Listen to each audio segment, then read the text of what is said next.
Good morning everyone. आज हम लोग इंजीनियरिंग ड्राइंग में पढ़ेंगे एक नए टॉपिक के बारे में, डायमेंशनिंग, बीमांकन।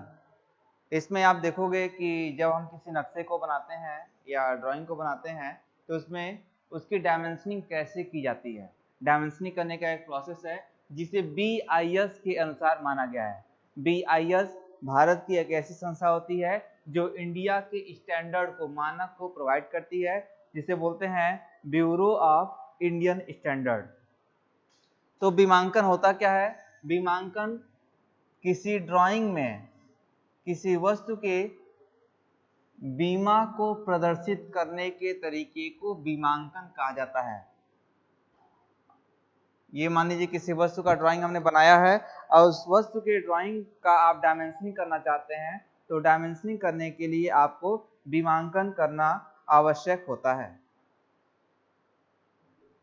कैसे डायमेंशनिंग कर रहे हैं आप देख सकते हैं। यहाँ पे हमने एक लाइन खींचा हुआ है और यहाँ पे एक एरो बनाया जा रहा है और उस एरो के ऊपर हम डायमेंशन को लिखते हैं। यहाँ मान लीजिए डायमेंशन है 20 mm, तो इसको 20 लिख दिया। ये डायमेंशन मान लीजिए आपका है 10 mm, इसको मान लीजिए 20 mm। तो डायमेंशनिंग करना किसी वस्तु के अंदर उपस्थित बीमाओं को एक निश्चित प्रकार से प्रदर्शित करने के तरीके को बीमांकन या डायमेंशनिंग कहा जाता है। डायमेंशनिंग करने के दो तरीके होते हैं। बीमांकन के प्रकार, टाइप्स ऑफ डायमेंशनिंग। बीमांकन के प्रकार, टाइप्स ऑफ डायमेंशनिंग। बीमांकन करने का दो तरीका होता है। पहला होता है आकार बीमा और दूसरा होता है स्थिति बीमा। आकार बीमा और दूसरा है स्थिति बीमा। आकार को बोलते हैं साइज डायमेंशन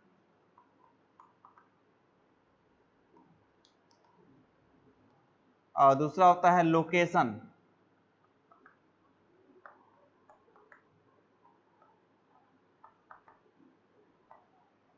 आकार और लोकेशन को हम लोग समझेंगे। जैसे आप किसी रूम को समझिए, रूम में जो चीजें फिक्स होती हैं, जैसे रूम में आप देखते हैं ये दीवार है, इधर एक दीवार है, तो दीवालों के बीच की दूरी फिक्स होती है। इधर भी एक दीवार है, उधर भी एक दीवार है, इन दीवालों के बीच की दूरी फिक्स होती है। ऐसी बीमा जो फिक्स होती है उसे हम लोग आकार बीमा के अंतर्गत रखते हैं, और जिसकी स्थिति बार बार चेंज होती है। जैसे आपको दीवार बनाना है, आपने एक रैक बनाया, तो रैक आप यहाँ भी बना सकते हो, इधर भी बना सकते हो, उधर भी बना सकते हो, तो ये दूरी कुछ भी हो सकती है। जब किसी स्थिर वस्तु के सापेक्ष किसी के दूरी को नापा जाता है तो उसे बोलते हैं स्थिति बीमा।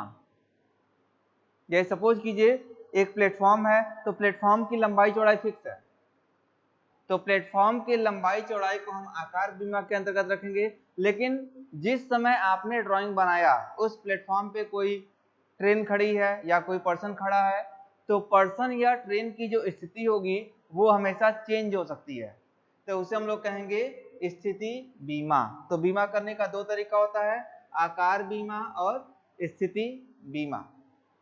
कैसे करते हैं इसको हम लोग समझेंगे। जैसे मान लीजिए ये कोई ऑब्जेक्ट है, तो इस ऑब्जेक्ट की दिखाई जा रही है कि यहाँ पर मान लीजिए एक दीवार है, इधर भी एक दीवार है, दोनों के बीच की दूरी हमने 20 mm दिखा दिया है। यहाँ पर भी एक दीवार है, ये भी एक दीवार है, इन दोनों दीवारों के बीच की दूरी को हमने 10 दिखा दिया है। ये भी एक दीवार है, इधर भी एक दीवार है, इन दीवारों के बीच की दूरी को 20 mm दिखाया जाता है। तो ये जो 10 mm 20 mm दिखाई जा रही है, इसे हम लोग किसके अंतर्गत रखेंगे? आकार बीमा के अंतर्गत रखते हैं। लेकिन सपोज कीजिए यहां पर एक सर्कल है,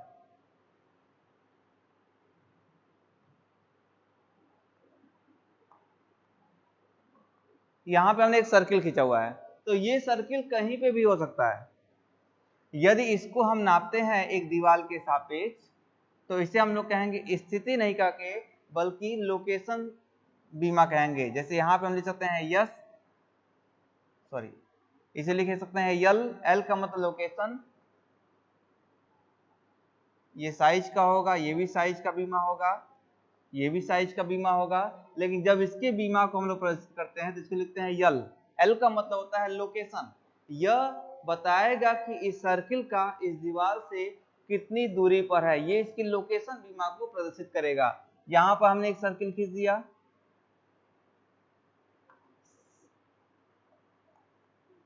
अब दोनों सर्किल के बीच की दूरी को हम लोग प्रदर्शित कर रहे हैं, तो दोनों सर्किल के बीच की दूरी को हम लोग कहते हैं लोकेशन। क्यों? क्योंकि यह सर्किल आपस में कहीं पे भी हो सकती है। जो चीजें फिक्स होती है उसको स्थिति बीमा के अंतर्गत रखते हैं, और जो आपका मूवेबल होता है उसे हम लोकेशन डायमेंशन के अंतर्गत रखते हैं। एक और ड्राइंग देख करके हम बना करके हम लोग समझते हैं।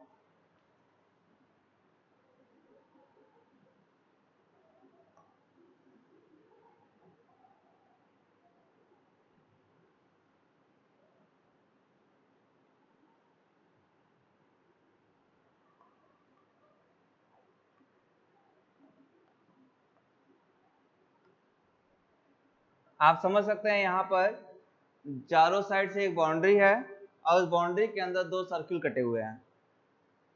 तो हम कहेंगे बाउंड्री से, एक बाउंड्री से दूसरे बाउंड्री के बीच की दूरी को हम कहेंगे साइज। साइज के अंतर्गत रखते हैं। ये सर्किल है, सर्किल के पास भी होगा साइज। सर्किल का बीमा फिक्स होगा, ये हो जाएगा आपका साइज। लेकिन इस सर्किल को किसी दीवार के सापेक्ष यहां पे नापे हम, तो इसे साइज के अंतर्गत ना रख के इसको हम रखते हैं लोकेशन के अंतर्गत। इसको हम इसके सापेक्ष नापेंगे तो यह इसके लोकेशन को, स्थिति को प्रदर्शित करता है। एक सर्किल से दूसरे सर्किल के बीच की दूरी को रखेंगे तो यह भी इसके लोकेशन को प्रदर्शित करता है। तो बीमा करने का दो तरीका, आकार बीमा और स्थिति बीमा। अब हम लोग देखेंगे कि बीमा करने के कौन कौन से तत्व होते हैं। Elements of dimensioning.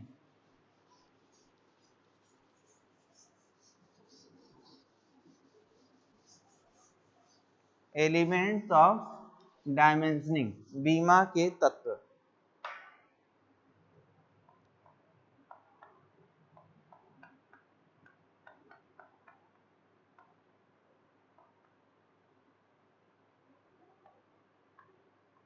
Elements of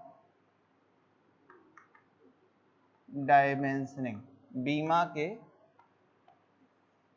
तत्व। तो बीमा के मुख्य रूप से तीन तत्व होते हैं। एक लाइन आपको खींचना है तो उसके तीन तत्व होते हैं डायमेंशन करने के। क्या क्या होता है समझेंगे।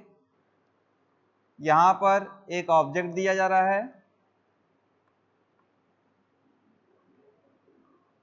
इस ऑब्जेक्ट के अंदर एक सर्किल को खींचा गया है। इधर भी एक सर्कल है और इधर भी एक सर्कल है।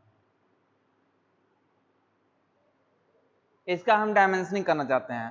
तो डायमेंशन करने के लिए क्या करते हैं, यह एक हम लाइन खींचते हैं। इस लाइन को बोलते हैं प्रसार रेखा, एक्सटेंशन लाइन। प्रसार रेखा, एक्सटेंशन लाइन। इधर से भी यहां से यहां तक आपको खींचना है तो हमने सबसे पहले एक्सटेंशन लाइन खींचा है, प्रसार रेखा खींचा है। अब इसके बीच में एच पेंसिल की सहायता से ही डायमेंशनिंग की जाती है। तो हमने क्या किया, यहाँ पर एक लाइन खींचा है, इस रेखा को हम लोग बोलते हैं बीमा रेखा, डायमेंशन लाइन, बीमा रेखा। अब क्या करते हैं, इसके कॉर्नर पर, इसके कोने पर एक एरो बनाते हैं, तीर बनाते हैं। इसके कॉर्नर पर एक तीर बनाते हैं जिसे बोलते हैं तीर शीर्ष, एरो हेड। तीर शीर्ष, एरो हेड। तीन चीजें होती हैं, प्रसार रेखा, एक्सटेंशन लाइन, बीमा रेखा और तीर शीर्ष। प्रसार रेखा, बीमा रेखा, डायमेंशन लाइन, और तीसरा है तीर शीर्ष, एरो हेड।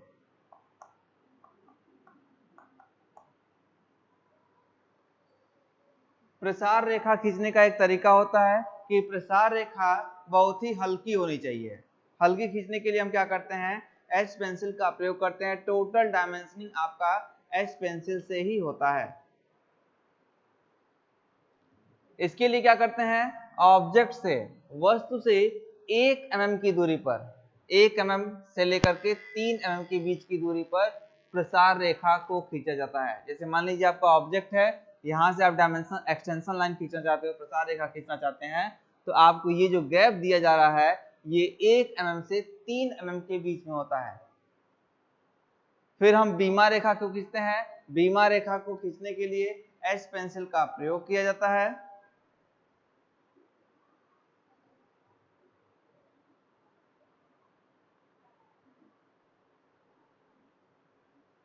इसके बाद एरोहेड बनाते हैं। एरोहेड बनाने के लिए आपको क्या करना होगा, ये तीर है तो यहाँ पे एरो बनाते हैं हम लोग, तीर बनाते हैं।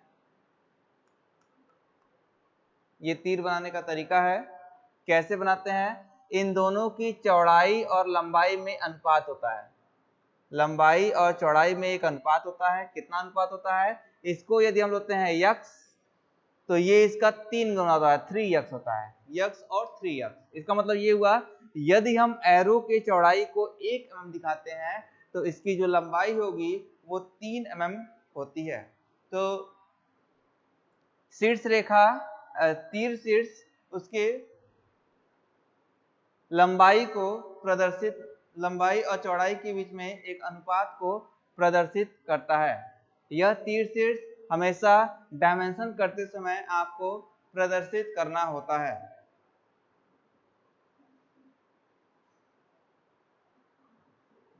तो डायमेंशनिंग करने के 3 तत्व होते हैं, 3 एलिमेंट्स होते हैं।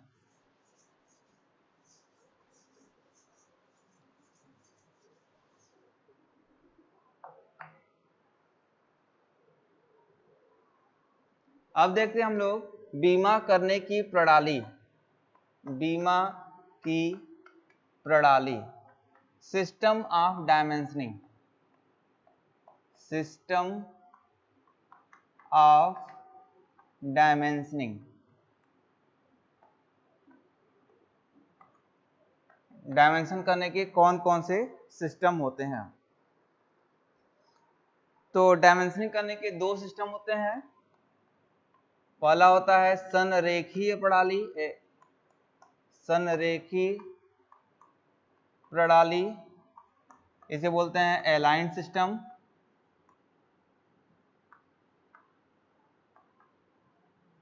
और दूसरा है एक दिशीय, एक दिशीय प्रणाली, इसे बोलते हैं यूनिडायरेक्शनल, यूनिडायरेक्शनल सिस्टम। डायमेंशनिंग कैसे करते हैं इसको हम लोग समझेंगे एक सिंपल सा डायमेंशन लेकर, ड्राइंग लेकर के।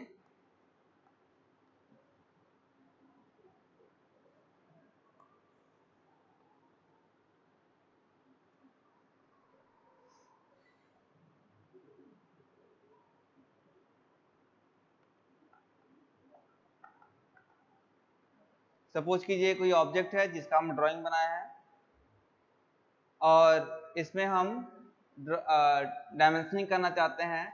तो यदि आप इसको अलाइंड सिस्टम से करना चाहते हैं तो उसके लिए आपको ऐसे करना होगा। सबसे पहले हम एच पेंसिल को ले लेते हैं और एच पेंसिल की सहायता से डायमेंशनिंग करते हैं। ये ऑब्जेक्ट आपका एचबी पेंसिल से बनेगा। एच पेंसिल से आप एक एक्सटेंशन लाइन खींचेंगे, प्रसार रेखा खींचेंगे, इधर से भी आप एक प्रसार रेखा खींचेंगे। प्रसार रेखा खींचने के लिए आपको बताया गया था कि 1 mm से 3 mm के बीच में कोई गैप ले लेते हैं और फिर एक डायमेंशन लाइन खींचते हैं और यहाँ पर एक एरो बनाते हैं। एरो बनाने का नियम आपको बताया गया कि अनुपात हमेशा 3 संबंधी 1 का ही होना चाहिए। यदि हमने लिख दिया इसका डायमेंशन 20 mm है तो 20 mm इसके ऊपर लिखना चाहिए। अलाइंड सिस्टम में क्या होता है कि हमेशा डायमेंशन इसके ऊपर लिखते हैं और एकदम सेंटर में लिखते हैं। जैसे मान लीजिए टोटल डायमेंशन यदि 20 का होगा तो एकदम सेंटर में आपको लिखना होगा 20 mm, 10 mm सेंटर पे, यानी 20 का सेंटर कितना होगा 10। तो 10 पर हम लोग लिखते हैं कि इसकी डायमेंशन 20 mm है। ऐसे ही आप इसकी डायमेंशन करना चाहते हैं तो यहाँ से हमने एक प्रसार रेखा खींचा और इसके डायमेंशन को एक हमने डायमेंशन लाइन खींचा, यहाँ पर एक तीर को बनाया एरो, और यहाँ पे इसके डायमेंशन को लिखते हैं, ये मान लीजिए 10 का है तो एकदम सेंटर पे जाएंगे 5 mm और वहां पे लिख देंगे हम लोग इसकी लंबाई 10 mm है। जब आप अलाइन सिस्टम में डायमेंशनिंग करते हैं तो आप एक बार ऑब्जेक्ट को इधर से देखते हैं, यहाँ पे आप इसकी डायमेंशन लिखना चाहते हैं कि ये आपका 10 mm पे है तो यहाँ पे इधर कर दिया 10 mm और इसके डायमेंशन को लिख दिया। इसके पास ये सर्किल है तो सर्किल के पास क्या होता है, डायमीटर, व्यास होता है, तो व्यास को प्रदर्शित करते हैं फाई से, यहाँ लिख दिया हमने फाई 5।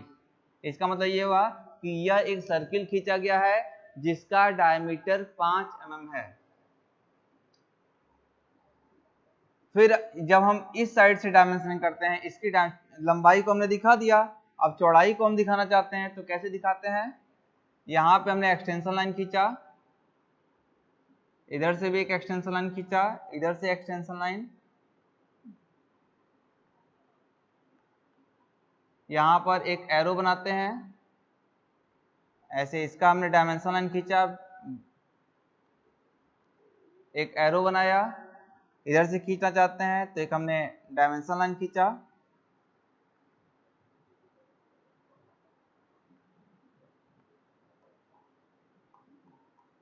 डायमेंशन लाइन खींचा और उस पर एक एरो बनाया। एरो बनाने के लिए हमने बताया था आपको कि 3 संबंधी 1 के अनुपात में ही एरो बनता है। 3 mm यदि लंबाई है तो चौड़ाई को 1 mm रखना चाहिए, यदि 6 mm लंबाई है तो चौड़ाई को 2 mm रखना चाहिए। तो 3 संबंधी 1 का अनुपात यहाँ पर होता है। आप यदि अलाइन सिस्टम से डायमेंशनिंग करना चाहते हैं तो यहाँ पे क्या करेंगे, इसकी चौड़ाई को लिखने के लिए हमेशा डायमेंशन लाइन के ऊपर से लिखते हैं। मतलब क्या हुआ, एक बार यदि आप इधर से देखते हैं, इधर से देखिए, तो दोबारा आपको इधर से देखना पड़ेगा।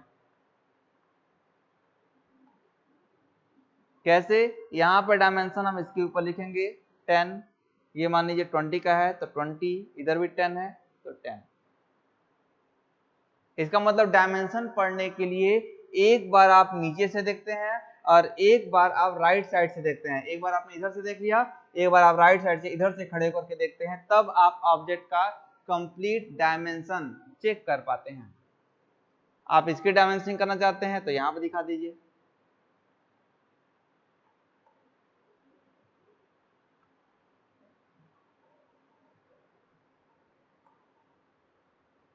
यहाँ से दिखा दिया।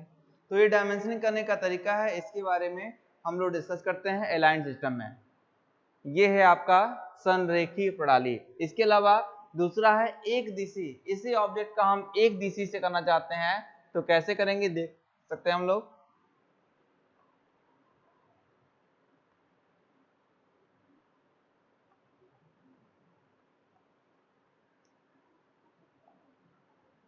ये वही ऑब्जेक्ट है, यहाँ पर हमने एक सर्कल बना दिया है, इसके डायमेंशन सेम वही डायमेंशन है, उसको हम यूनि डायरेक्शन से प्रदर्शित करना चाहते हैं। कैसे करेंगे, यहाँ पर हम एक्सटेंशन लाइन प्रसार रेखा खींचेंगे, इधर से भी एक एक्सटेंशन लाइन खींचेंगे और एक बीमा रेखा डायमेंशन लाइन को खींचते हैं। डायमेंशन लाइन एकदम हल्की लाइन होती है और यहाँ पे एक एरो बनाते हैं,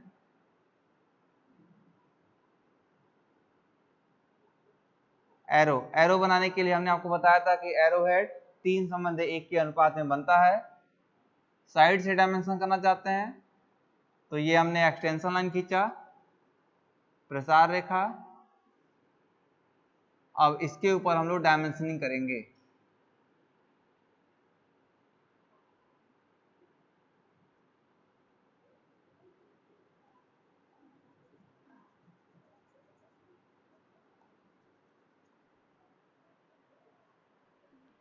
ये सर्किल है तो सर्किल के पास एक सेंटर लाइन होगा,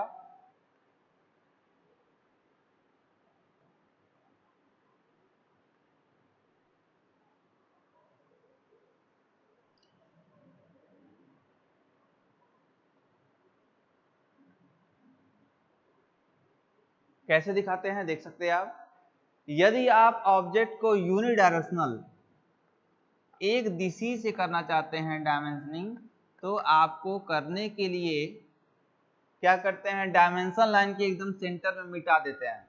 जैसे यहाँ पे आप क्या करते थे, सेंटर के ऊपर आप लिखते थे इसकी डायमेंशन, यहाँ पे क्या करते हैं, सेंटर पे इसको मिटा देते हैं और यहाँ पे लिखते हैं हम लोग 20 mm, जितना उसकी डायमेंशन है ऑब्जेक्ट का यहाँ पर लिख दिया।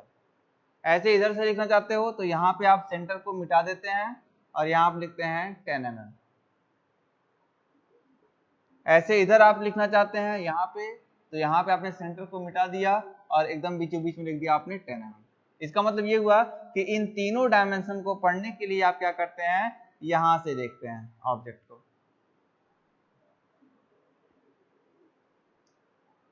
इसको देखना चाहते हैं तो इसके सेंटर में मिटा दीजिए और यहाँ पे डायमेंशन इसके ऊपर नहीं लिखते हैं, ऐसे लिखेंगे। मतलब आप ऑब्जेक्ट को देखने के लिए एक ही डायरेक्शन से देख सकते हो। यदि आप इधर से देखते हो तो आपको ये 20 भी दिख जाएगा, 20, 10, 10 सारा दिख जाएगा। यहाँ पे आप डायमेंशन करना चाहते हैं, एकदम सेंटर पे जाइए 10 mm, सेंटर पे मिटा दीजिए और यहाँ पे लिख दीजिए 10 mm। यहाँ पे सेंटर पे आप मिटा दीजिए 15 mm। जितना ऑब्जेक्ट की लंबाई होती है उसको हम एकदम सेंटर पे मिटा करके दिखाते हैं। आप देख सकते हो कि इन दोनों में हल्का सा अंतर आपको दिखाई दे रहा है। अलाइंड सिस्टम में डायमेंशन को देखने के लिए हमेशा डायमेंशन लाइन के ऊपर से देखते हैं और यूनिडायरेक्शनल में एक दिशा में इसको देखने के लिए एक ही डायरेक्शन से सभी विमाओं को हम लोग देख सकते हैं। तो डायमेंशनिंग करने का दो तरीका, अलाइंड सिस्टम और यूनिडायरेक्शनल सिस्टम होता है। इसमें हम सर्किल के डायमेंशन को दिखाना चाहते हैं, तो यहाँ पे हमने एक डायमेंशन लाइन खींचा और यहाँ पे हमने एक एरो हेड बना दिया। यहाँ पे फिर इसके सेंटर को हम मिटाते हैं और यहाँ पे लिखते हैं फाई। फाई फाई का मतलब होता है डायमीटर। जब आप इंजीनियरिंग में किसी ड्राइंग को बनाते हैं तो फाई का मतलब डायमीटर होता है। तो ये दो सिस्टम होते हैं बीमा करने के, इसको हमने डिस्कस कर लिया।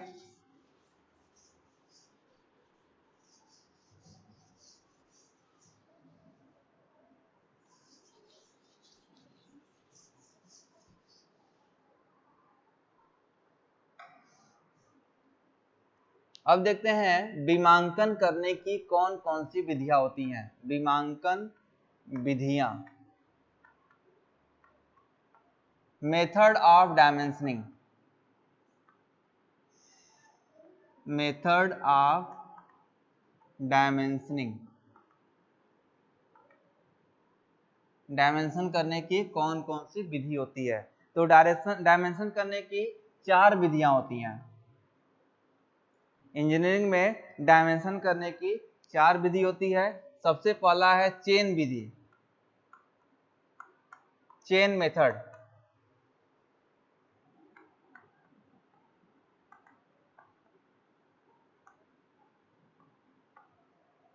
दूसरा है प्रगति विधि, प्रोग्रेसिव मेथड।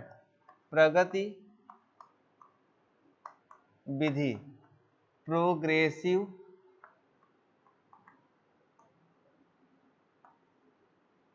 मेथड। तीसरा समांतर विधि,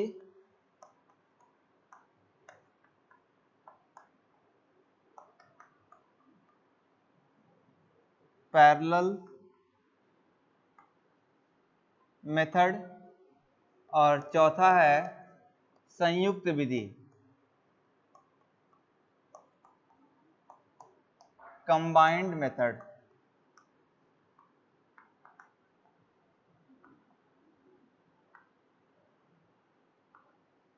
तो डायमेंशनिंग करने की 4 विधियां होती हैं जिसके बारे में हम लोग डिस्कस करेंगे। तो सबसे पहले देखते हैं हम लोग चेन विधि के बारे में। पहला है आपका चेन विधि।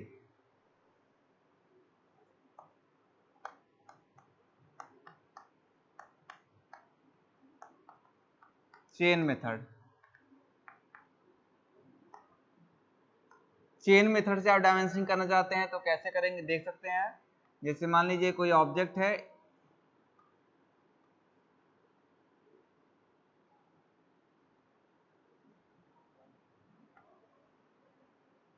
इसके डायमेंशन को आप दिखाना चाहते हैं, कैसे दिखाएंगे? यदि आप चेन मेथड से करते हैं तो यहाँ पर हमने एक एक्सटेंशन लाइन खींचते हैं, प्रसार रेखा खींचते हैं। प्रसार रेखा खींचने के लिए आपको बताया गया था कि यहाँ से 1 mm की दूरी पर आप 1 mm से 3 mm की दूरी पर एक रेखा खींचते हैं, हल्की रेखा एच पेंसिल की सहायता से, जिसे हम लोग प्रसार रेखा एक्सटेंशन लाइन करते हैं। यहाँ पर भी आप एक प्रसार रेखा खींच देंगे, इधर से प्रसार रेखा। यदि आप चेन मेथड से करना चाहते हैं तो आप एक कंबाइंड रेखा ऐसे खींचेंगे जो कि बीमा को प्रदर्शित करेगा, बीमा रेखा को प्रदर्शित करेगा। कैसे करना चाहते हैं? आप इस पर एक एरो बनाएंगे, एरोहेड। एरोहेड बनाने के लिए आपको कहा गया था कि 3:1 के अनुपात में ही आप डायमेंशनिंग करते हो। 3:1 के अनुपात में डायमेंशनिंग हम लोग करते हैं। यहाँ पे हमने एक एरो बना लिया।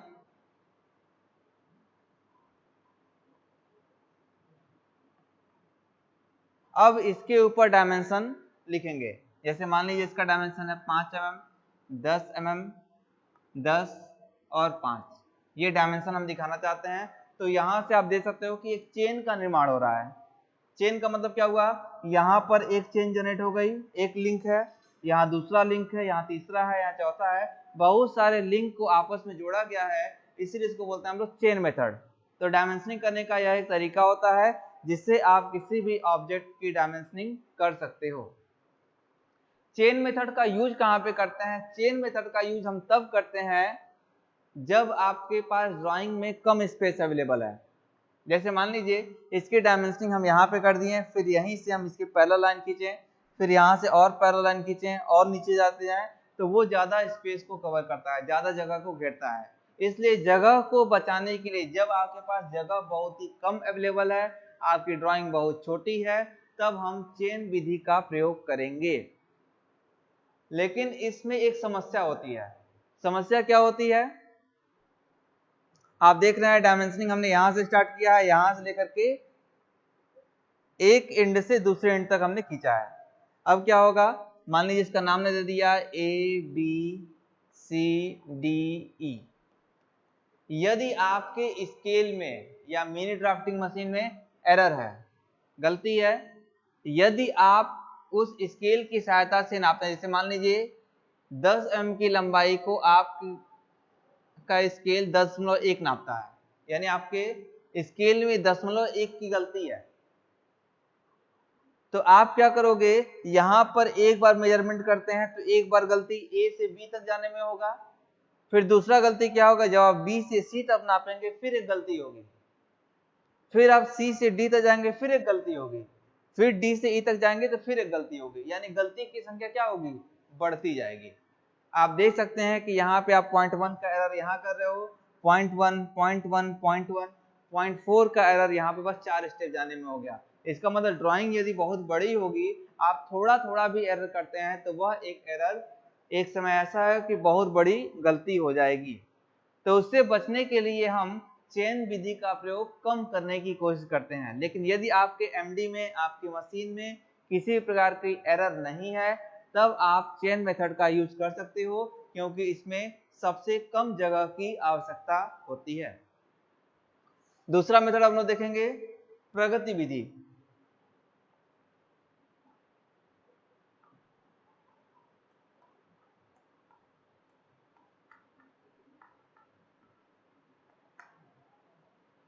प्रोग्रेसिव मेथड, प्रगति विधि। प्रगति विधि में क्या होगा? आप इसी सेम ड्राइंग, सेम ऑब्जेक्ट की डायमेंशनिंग करना चाहते हैं,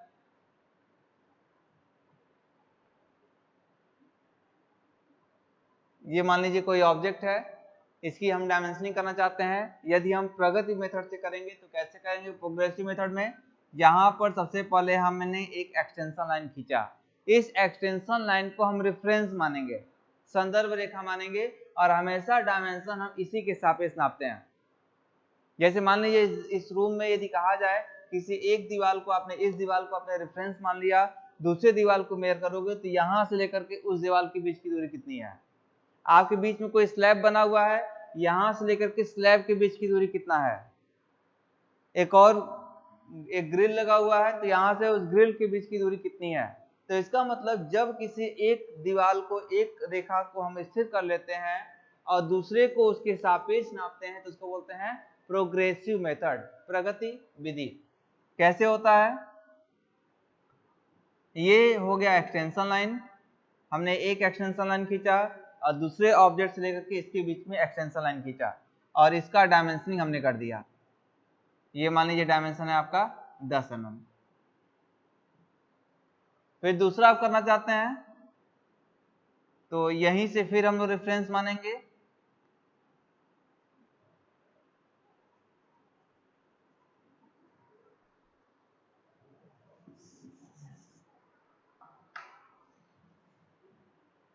आपने यहां से ऐसे लाइन खींचा, यहाँ पे एक्सटेंशन लाइन खींचा, यहाँ पर आप एक पॉइंट को मार्क करेंगे। जहां जैसे आप यहाँ पे एरो बनाते हैं, यहाँ एरो बनाने की आवश्यकता नहीं, एक पॉइंट को मार्क कर लीजिए और यहाँ से एक लाइन खींचिए। जो आपका रेफरेंस लाइन होगा उस पर एक एरो मार्क करेंगे, डायमेंशन लाइन खींचेंगे और यहाँ पर एक एरो बनाते हैं। अब इस एरो के ऊपर डायमेंशन को लिखेंगे। डायमेंशन मान लीजिए 5 mm का है तो 5 mm, ये डायमेंशन हमने यहाँ पे 5 mm को दिखा दिया। अब दूसरा हम दिखाना चाहते हैं तो यहाँ से एक एक्सटेंशन लाइन खींचेंगे, फिर इसी रेफरेंस को आगे बढ़ाएंगे।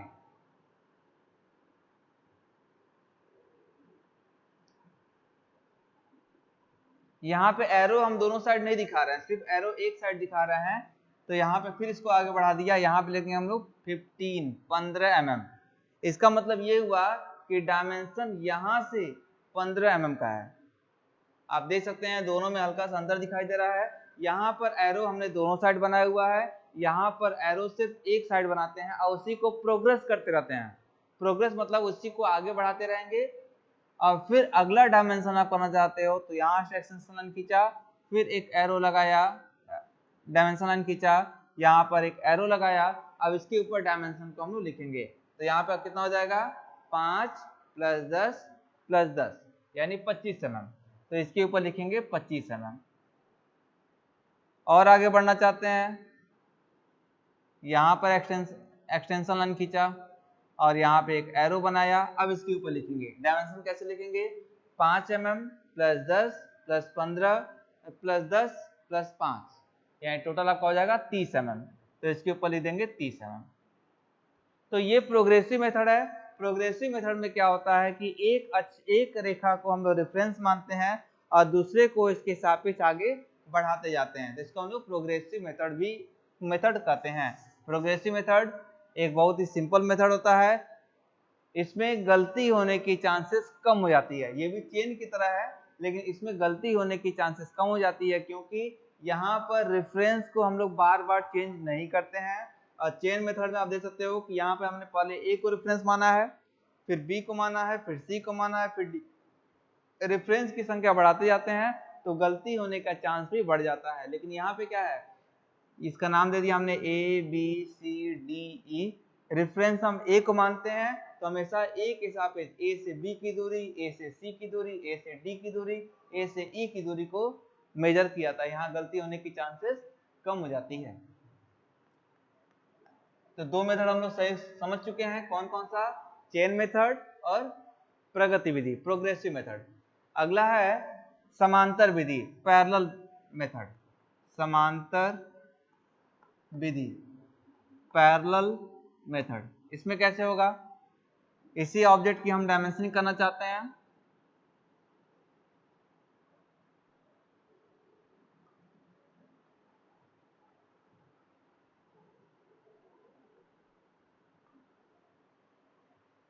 समांतर मेथड में कैसे करते हैं, सबसे पहले हम इसको एक रेफरेंस मानते हैं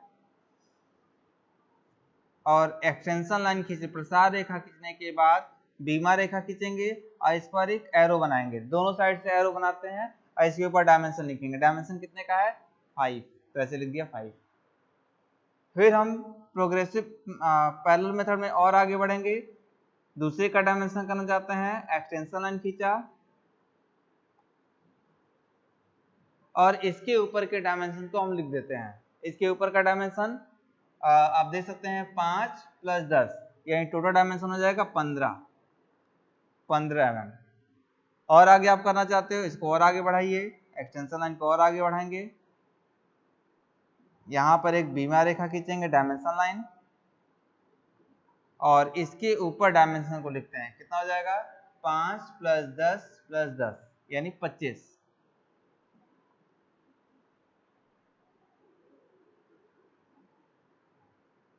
फिर हम खींचते हैं यहाँ से एक्सटेंशन लाइन, यहाँ पर एक एरो हेड बनाएंगे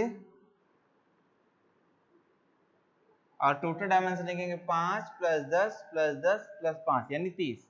तो इसके ऊपर डायमेंशन लिख दिया 30। आप देख सकते हैं इसमें जितनी भी डायमेंशन लाइन खींची गई है सभी आपस में समांतर है, इसीलिए इसको बोलते हैं पैरेलल मेथड। जितने भी डायमेंशन लाइन खींची गई है सभी रेखाएं आपस में समांतर होती हैं। इसका यूज कहाँ पे करते हैं? इसका यूज तब करेंगे जब आपके पास पर्याप्त स्पेस अवेलेबल है। मतलब आपकी ड्राइंग बहुत छोटी है, बहुत बड़ी है और आपके पास काफी जगह अवेलेबल होगा। जैसे आप किसी घर का नक्शा बनाते हैं तो वहां पे आप पैरेलल मेथड का प्रयोग कर सकते हैं। यहाँ पर गलती होने की चांसेस भी बहुत कम होती है क्योंकि रेफरेंस हमेशा हम यहाँ पर सिर्फ एक ही को मानते हैं। जैसे एग्जांपल के तौर पे यदि इसका नाम दे दिया ABCD और इसका नाम दे दिया E, ऐसे कोने हैं ABCDE, तो A से B तक नापेंगे, फिर A से C तक नापेंगे, A से D तक नापेंगे, फिर A से E तक नापेंगे। इसका मतलब रेफरेंस हमारा सेम है, जो संदर्भ हमने माना हुआ है वो सेम है, इसीलिए इसमें एरर होने की चांसेस कम हो जाती है। और चेन मेथड में क्या करते हैं, हमेशा रेफरेंस को बदलते रहते हैं, इसीलिए इसमें एरर होने की चांसेस बढ़ जाती है। थोड़ा रुकिएगा।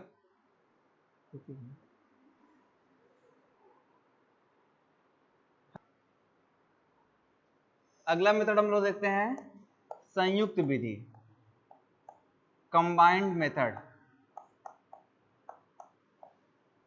संयुक्त विधि में क्या होगा, इसमें हम दो या दो से अधिक प्रोसेस को आपस में कंबाइन कर लेते हैं।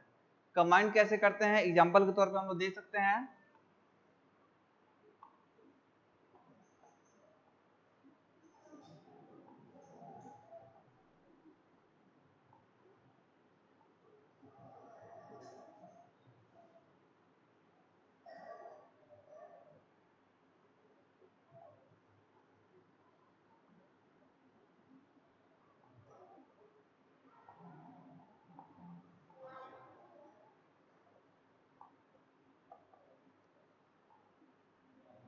ये देखिए ये कंबाइंड मेथड है। इसमें मान लीजिए एक शाफ्ट है, इस शाफ्ट के ऊपर इसकी स्टेप टर्निंग की जा रही है और टेपर टर्निंग की जा रही है। स्टेप टर्निंग और टेपर टर्निंग क्या होती है ये वर्कशॉप में आप देखेंगे। मान लीजिए एक शाफ्ट है, शाफ्ट को हमने कई स्टेप में काट दिया है, पहला स्टेप, दूसरा, तीसरा, चौथा, 4 स्टेप में काट दिया है और यहाँ पे हमने इसको टेपर कर दिया है।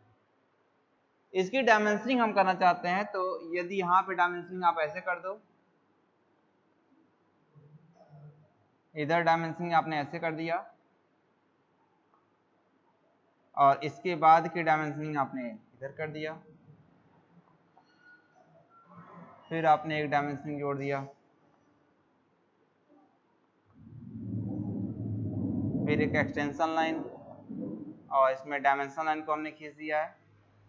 अब इसके ऊपर हम डायमेंशनिंग करना चाहते हैं, तो यदि हमने लिख दिया इसको 5, 5, यहाँ लिख दिया 20, यहाँ लिख दिया 20, यहाँ लिख दिया 10। इसका मतलब क्या हुआ, इसका मतलब आप देख सकते हैं कि इन दोनों तीनों के बीच में एक चेन बन रहा है। ये टाइप्स ऑफ डायमेंशनिंग आपका चेन डायमेंशनिंग है और ये आपस में, ये दोनों आपस में पैरेलल है, समांतर डायमेंशनिंग है। तो ये क्या है, चेन डायमेंशनिंग और पैरेलल डायमेंशनिंग का कॉम्बिनेशन है, कंबाइंड है, इसीलिए इसको संयुक्त विधि कहता है। तो डायमेंशनिंग करने का कुल 3 तरीका होता है, 4 तरीका होता है जिसके बारे में हमने डिस्कस कर लिया। कौन कौन से तरीके होते हैं? सबसे पहला है चेन मेथड, दूसरा है प्रगति विधि, प्रोग्रेसिव मेथड, और तीसरा है आपका समांतर विधि और चौथा है संयुक्त विधि। तो 4 विधियां होती हैं।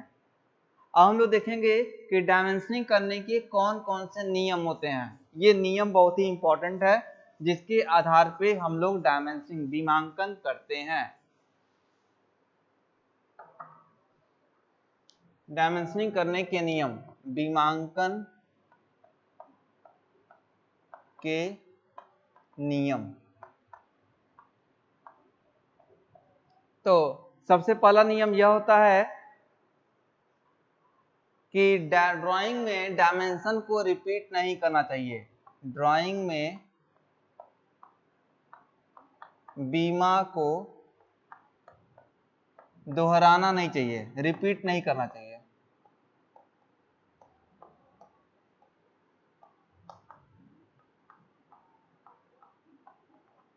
यदि आप डायमेंशनिंग करना चाहते हैं तो आपको डायमेंशन रिपीट नहीं करते हैं। कैसे हो सकता है, देखिए एग्जांपल के तौर पे, यह एक ऑब्जेक्ट है, इस पे हमने एक कटिंग कर दिया ऐसे। अब इसकी डायमेंशनिंग हम करना चाहते हैं। कैसे किए? हमने डायमेंशनिंग इसका ऐसे कर दिया,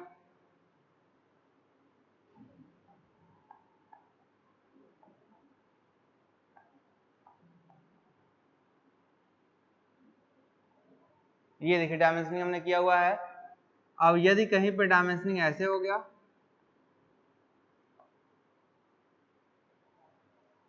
यहाँ पे हमने लिखा 10 10 10, यहाँ लिख दिया 20।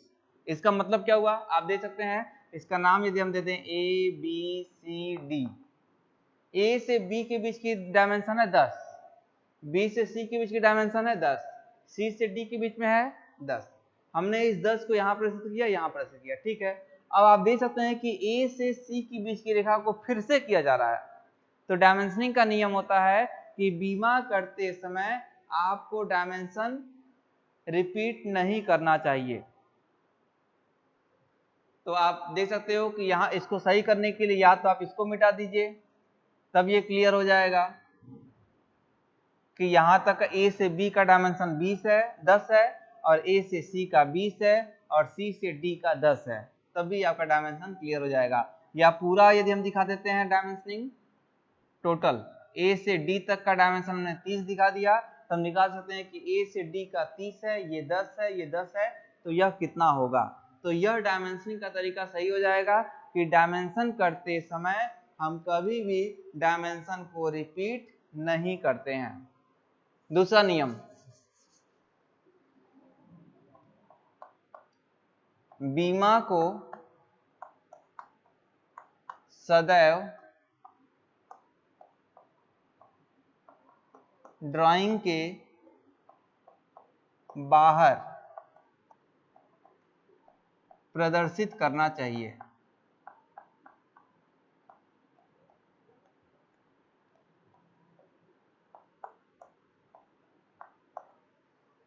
कैसे करते हैं? जैसे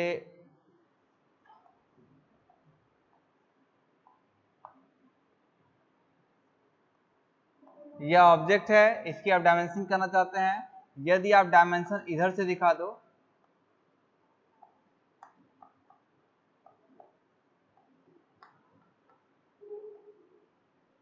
यहाँ पे हमने लिख दिया 10 10 10, ये सही है। लेकिन यदि हम इस 10 को यहाँ पे ना दिखा करके ऑब्जेक्ट के वस्तु के अंदर दिखा दें,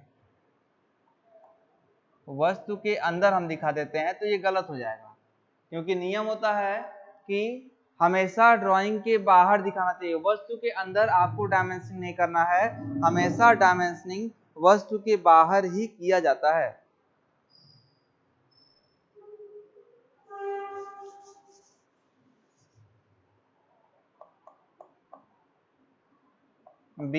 अगला नियम, बीमा को सदैव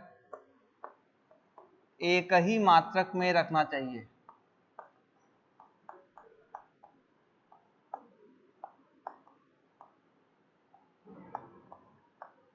डायमेंशनिंग हमेशा आपको एक ही यूनिट में करना चाहिए। जैसे कहा जाता है इंडिया में यदि आप काम करते हो तो इंडियन स्टैंडर्ड के अनुसार काम करोगे। इंडिया का एक स्टैंडर्ड होता है कि हमेशा डायमेंशन को mm में प्रदर्शित करना है। तो हमेशा ऐसा नहीं है कि आप कभी mm में लिखोगे, कभी इंच में लिखोगे, कभी फुट में लिखोगे, कभी मीटर में लिखोगे, नहीं।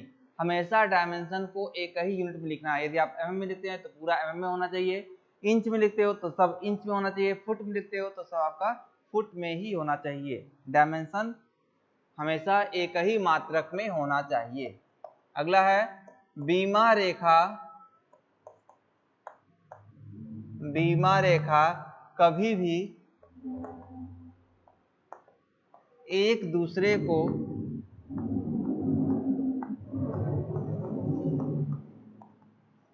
नहीं काटती हैं। बीमा रेखा कभी भी एक दूसरे को नहीं काटती हैं।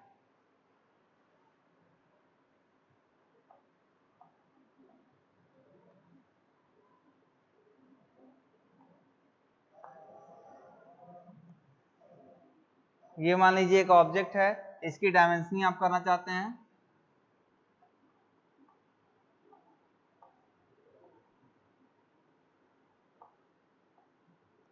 एक्सटेंशन लाइन हमने खींचा,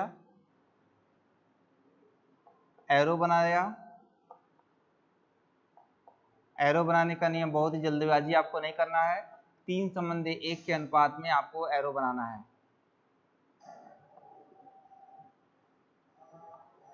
ये मान लीजिए 10, 10, 10, 10 ऐसे डायमेंशन दिया गया है।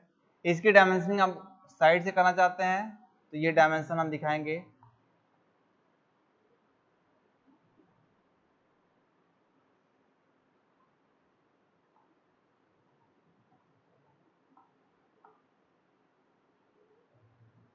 यहाँ पे आप देख सकते हो, यदि इसकी डायमेंशनिंग हम लोग बाहर ऐसे कर दें तब क्या होगा, तो आप देख सकते हो कि ये जो प्रसार रेखा की जा रही है, एक्सटेंशन लाइन की जा रही है, यह रेखा दूसरे प्रसार रेखा को यहाँ पे काट दे रही है। ये पहले डायमेंशन का एक्सटेंशन लाइन है, ये दूसरे डायमेंशन का एक्सटेंशन लाइन यहाँ पे देखो कट जा रहा है, यहाँ पे भी कट जा रहा है, तो इसकी डायमेंशनिंग हम इधर नहीं करेंगे।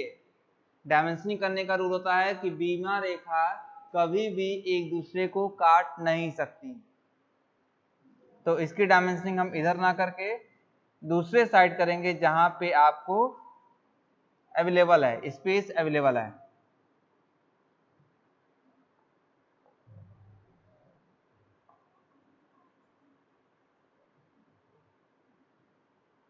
यहाँ पे इसका आप देख सकते हो, यहाँ पे काट दे रही है। यहाँ पे हमने लिख दिया, मान लो ये 20 का हो गया, ये 10 का, ये लिख दिया हमने 40 का। आप देख सकते हो यहाँ पे काट दे रही है, तो आप क्या करेंगे, इस रेखा को यहाँ से मिटाएंगे। अब इसकी डायमेंशनिंग हम इधर कर देंगे, यहाँ पे लिख दिया 10, तो ये आपका क्लियर हो जाएगा। तो डायमेंशनिंग करते समय इसका नियम होता है कि डायमेंशन लाइन कभी भी एक दूसरे को काटती नहीं है।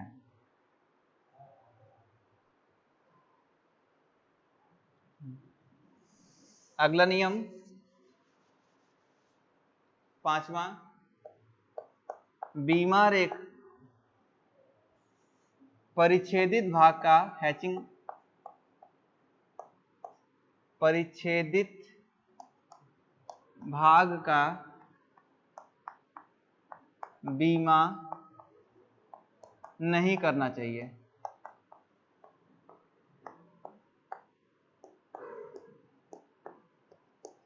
परिच्छेदित भाग का बीमा आपको नहीं करना चाहिए। कैसे, ये कोई ऑब्जेक्ट है, इसको आपने काटा हुआ है, तो हम कहते हैं जब किसी ऑब्जेक्ट को आप काट करके दिखाते हैं तो उसकी हैचिंग करनी चाहिए। हैचिंग करने के लिए आपको रूल पता है कि यस पेंसिल से करते हैं, 45 डिग्री पर करते हैं, और सभी रेखाओं के बीच में गैप 1 mm से 3 mm के बीच में होता है। आप देख सकते हैं ये डायमेंशन क्लियर है कि यह एंगल हमेशा 45 डिग्री ही होता है, 45 डिग्री होता है। ये आपको दिखाने की आवश्यकता नहीं है, हैचिंग लाइन का कभी डायमेंशन नहीं करते हैं।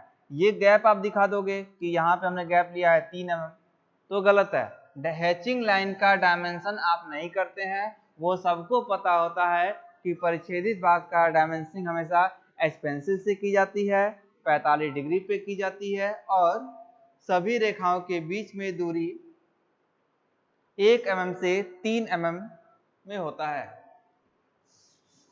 अगला नियम, सदैव दृश्य भाग का, दृश्य भाग का ही बीमा करनी चाहिए। सदैव दृश्य भाग का ही बीमा करनी चाहिए। कैसे करेंगे आप देख सकते हैं, जैसे ऑब्जेक्ट का हम फ्रंट व्यू, टॉप व्यू और साइड व्यू बना रहे हैं।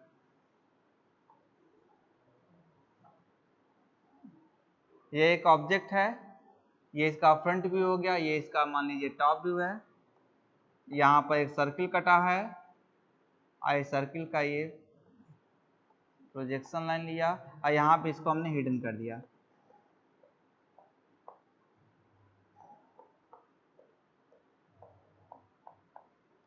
ये ऑब्जेक्ट का फ्रंट व्यू और टॉप व्यू हमने दिखाया हुआ है।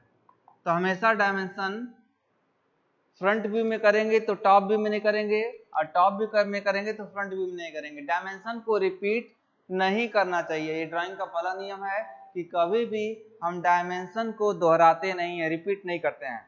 अब इसमें आप डायमेंशनिंग करना चाहते हो, यदि आपने दिखा दिया कि यहाँ से यहाँ तक का डायमेंशन इतना है तो वो गलत हो जाएगा। कोशिश करना चाहिए कि कभी भी हिडन लाइन की डायमेंशनिंग ना करना पड़े। जहां मजबूरी हो कि वहां आप कर सकते हो, लेकिन कोशिश कीजिए कि जितना मैक्सिमम पॉसिबल है आप हिडन लाइन की डायमेंशनिंग नहीं करते हैं। जब ये विजिबल होता है तो आप इसकी डायमेंशनिंग कर सकते हैं। जैसे यहाँ पे हमने डायमेंशन दिखा दिया कि इसकी डायमेंशन मान लीजिए 40 mm है। अब आप इसका सेंटर दिखा दो, यहाँ पे डायमेंशन दिखा दो कि ये आपका 20 mm पे है। इसकी लंबाई को आप दिखाना चाहोगे तो आप कह सकते हो कि ये हिडन है तो नहीं दिखाएंगे, लेकिन वही ऑब्जेक्ट यहाँ बना हुआ है तो ये यहाँ पे विजिबल हो जाता है, तो इसकी डायमेंशनिंग यहाँ पे हम लोग कर सकते हैं। मान लीजिए 10 mm का है तो 510। इसका मतलब ये हुआ कि हमेशा विजिबल भाग का ही डायमेंशनिंग किया जाता है, कभी भी हिडन लाइन की डायमेंशनिंग आपको नहीं करनी चाहिए। अगला नियम,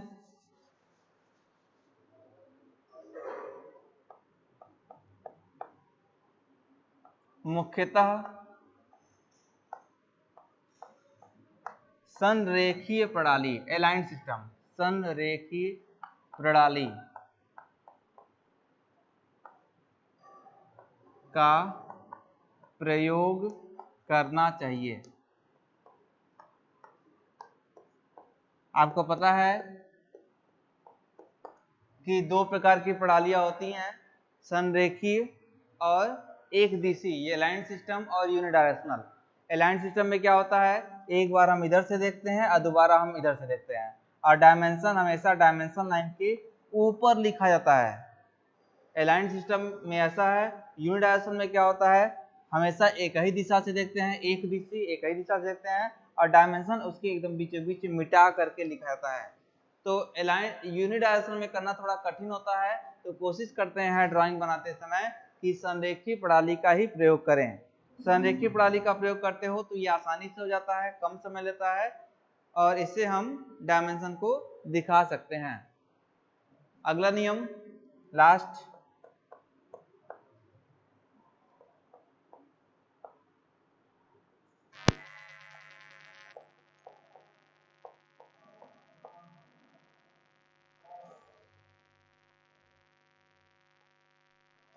ड्राइंग के अंत में